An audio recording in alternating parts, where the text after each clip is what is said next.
Yo mga idol, musta?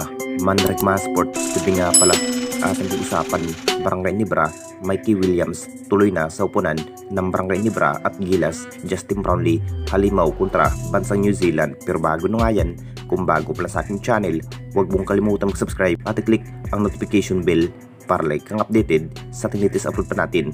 So pagamat hinahandaan na nga rin ng ating Barangay Nibra para sa next Commissioner Cup mga idol, talagang masyadong kumpiyansa pa rin ang ibang kupunan. Mas mapapalakas ang kanilang bawat chemistry kung saan balak na nga ng TNT Tropang Giga kukuhanin si Sistan mga idol.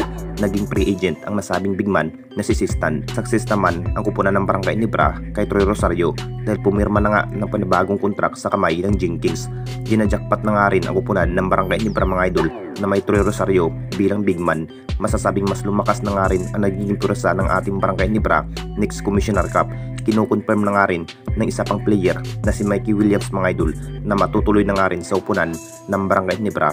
Alam na nating lahat mga idol, ang pangarap sana ni Coach Tim na si Mikey Williams at Troy Rosario ang makukuha sa next season, kung saan kulang-kulang nga ang key player ng ating Barangay Nibra na walang Jimmy Malonzo at Jeremy Agri na may go-to injury.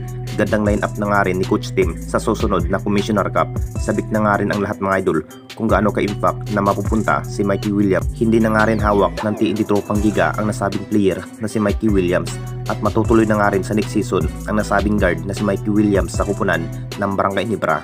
At dito na naman tayo sa isa pa nating balita, Justin Brownlee, halimaw kontra bansang New Zealand.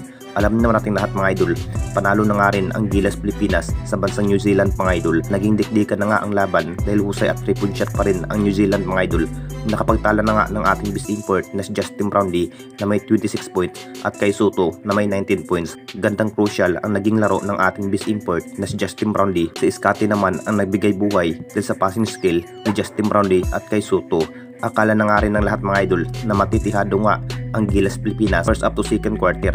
Lamang na lamang nga ang New Zealand mga idol, pero pinatunayan pa rin ng ating national team na Gilas Pilipinas na matalo nga ang bansang New Zealand at panalo nga ang Gilas Pilipinas. Naging impact na nga rin si Abay Jun Marpardo mga idol sa ilalim kung bakit sa bawat tira ni Justin Brownlee na walang sablay. Halimaw nga ang kanyang performance sa first up to fourth quarter mga idol. Panalo nga ang ating national team na Gilas Pilipinas sa FIBA Asian Cup qualifiers. 24 naman ang pangalawang pagharap ng Gilas Pilipinas kontra nga sa bansang Hong Kong. Talagang matinding practice na nga rin ang pinagdaanan ng ating national team para matalo lamang ang bansang New Zealand mga idol. Si Justin Brownlee at kay Soto ang namukhang dinurog ang New Zealand sa matinding laban.